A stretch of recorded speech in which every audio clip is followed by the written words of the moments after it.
মা, তোমার শ্বশুর বাড়ি আর বাপের বাড়ি হলে তোমার বাড়ি কোনটা? এটা যদি তোমার বাড়ি না হয় তবে তুমি কেন এখানে থাকো?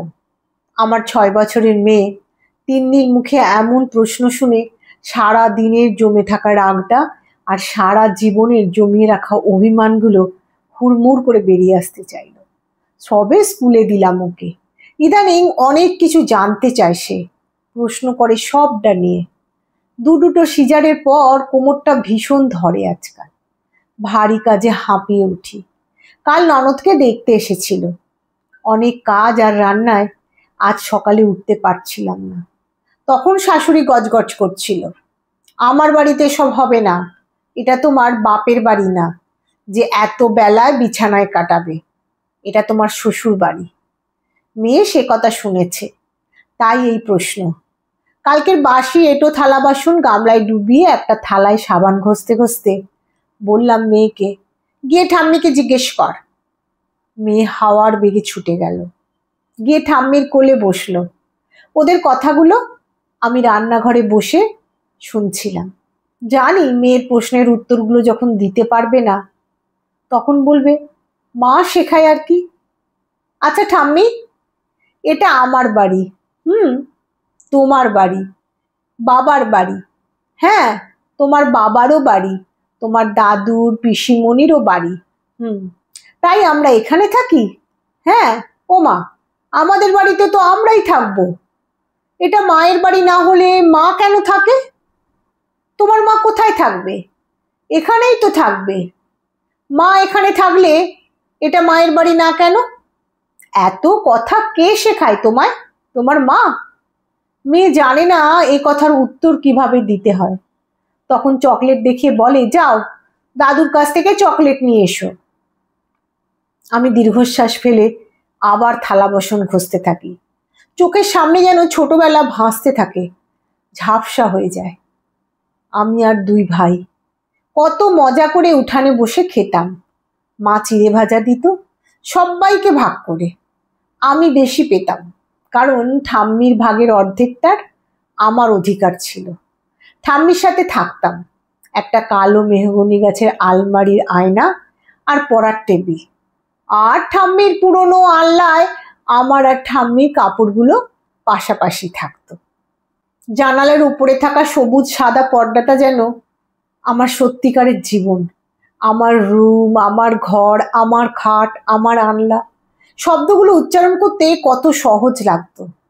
যখন থেকে বিয়ে ঠিক হয়েছিল তখন থেকে সবাই বুঝিয়ে যাচ্ছিল, এখন এটা নয়, ওইটা আমার বাড়ি, যেখানে শাক দিয়ে ভাত খেলে বাপের বাড়িতে এসে বলতে হয় মাংস ছিল। আমি অবাক হতাম না, মাকে কখনো মামার বাড়ি গিয়ে খারাপ বলতে দেখিনি। এই বাড়িটা আমার বাড়ি। যে মুহূর্তে বাপের বাড়ি হয়ে গেল, পর আলাদা হয়ে গেল। যে বাড়িতে আমি যাইনি এখনো, সে বাড়িটা আমার। অস্বাভাবিক কিছু নয়, আমাদের ছোটবেলা থেকে শ্বশুর বাড়ির গল্প শুনিয়ে এসেছে সবাই, তাই আমরা মনে মনে প্রস্তুত থাকি। আমার যত শব্দ ছিল তা আমাদের হয়ে গেল, আমার কোনো শব্দই রইল না আর। আমার বাড়ি বলতে কিছুই রইল না। কেউ যখন জিজ্ঞাসা করে তোমার বাড়ি কোথায়, অন্য সবার মতো আমিও বলতে শুরু করি, বাপের বাড়ি অমুক জায়গায় আর শ্বশুর বাড়ি অমুক জায়গায়। ছোটবেলা থেকে এত শুনি আমরা এই লাইনটা, এটার ভেতর হারিয়ে যাওয়া আমিটাকে আলাদা করে কখনো কারোর চোখেই পড়ে না। আদরের মেয়েটাকে বড় যত্ন করে যখন নিজের বাড়ি বলে যে বাড়িতে পাঠানো হয়, কেউ খবর রাখে না কত বছর যে লেগে যায় সেই বাড়িটা শ্বশুর বাড়ি থেকে নিজের বাড়ি বানানোর জন্য। কত কিছু সয়ে যেতে হয় শুধু মানুষগুলোকে নিজের আপন করার চেষ্টায়। কেন যে মানুষগুলো আপন করতে পারে না, তখন কেন ওরা আনে মেয়েকে, যখন এটা কখনোই তাদের বাড়ি বলতে পারবে না? তখন কেন অন্যের বাড়ি থেকে আনে মেয়েদের? বাপের বাড়ি থেকে কি দিল? বাপের বাড়ি না এটা, এটা কি তোমার বাড়ি পেয়েছো? সাহস হয় কি করে? এসব এ বাড়িতে হবে না। বাচ্চাকে শান্ত করার জন্য দাদু ঠাম্মি খেলার চলে বলে, বের করে দেবো মাকে। এটা আমার সোনার বাড়ি, তোমার মায়ের না। কথাগুলো প্রতিদিনের নিত্য জীবনে এতবার শুনি, এক সময় আর আলাদা লাগে না ওদের বলতে, কিন্তু যে শোনে তার বারবারই লাগে। বাড়ির কোনো ঝামেলায়, অসুখে বিসুখে, আর্থিক সহযোগিতায় যখন তোমার আগে যাওয়া লাগবে, তখন হয়ে যাবে এই ঘর আগে। এটাই তোমার বাড়ি, ওটা বাপের বাড়ি। বাপের বাড়িতে মেয়েদের এত খবরদারি ভালো নয়। বাপের বাড়িতেও তুমি অতিথি, দু একদিন রাখার জন্য কত জোর করে ওরা, কিন্তু তোমার কোনো জোরই আর সেখানে খাটে না। কখনো রাগ করে কিংবা কোনো বিপদে পড়ে প্রথম আশ্রয় হিসাবে বাড়ি যাই আমরা মেয়েরা। তখন তাদের প্রথম দায়িত্ব আমাদের বোঝানো, ওটাই আসল বাড়ি, সেখানেই থাকতে হবে। থাক কিছুদিন, তবে ওটাই তোর জীবন, বড় স্বাভাবিক, ভালো কথা। কিন্তু তুমি নেই কোনো কোনায়, সে বাড়ির অস্তিত্বে আর। বড্ড স্বাভাবিক, অদ্ভুত ব্যাপার। শ্বশুর বাড়ি থেকে বাপের বাড়ির কাউকে নিমন্ত্রণ করলে বলবে তুমি কেন করছো, ওরা তো বললো না, তুমি তো আমাদের মেয়ে।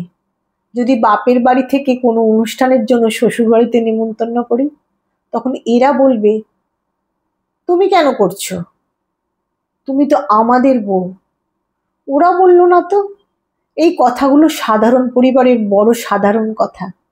মেয়েরা একসময় নিজেই ভুলে যায় প্রশ্ন করতে, আমি কোনো বাড়ির মানুষ তো। সবার ভাগ্য এক হয় না, সবাই নিজের বাড়ি পায় না তা নয়, আসলে বাড়ি পায় না, পায় মানুষগুলো। যে শ্বশুর বাড়িতে মানুষগুলো আপন হয়, সেই শ্বশুর বাড়ি নিজের হয়।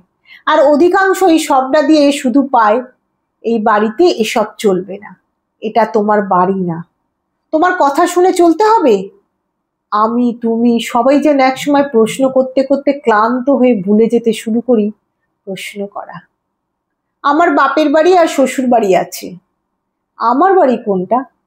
এটা যদি কখনোই আমার বাড়ি না হয়ে ওঠে, আমি কেন থাকি এখানে? কেন নিজের জীবনের সব সুখ আহ্লাদ শেষ করে শুধু পড়ে থাকি পরের বাড়ির জন্য?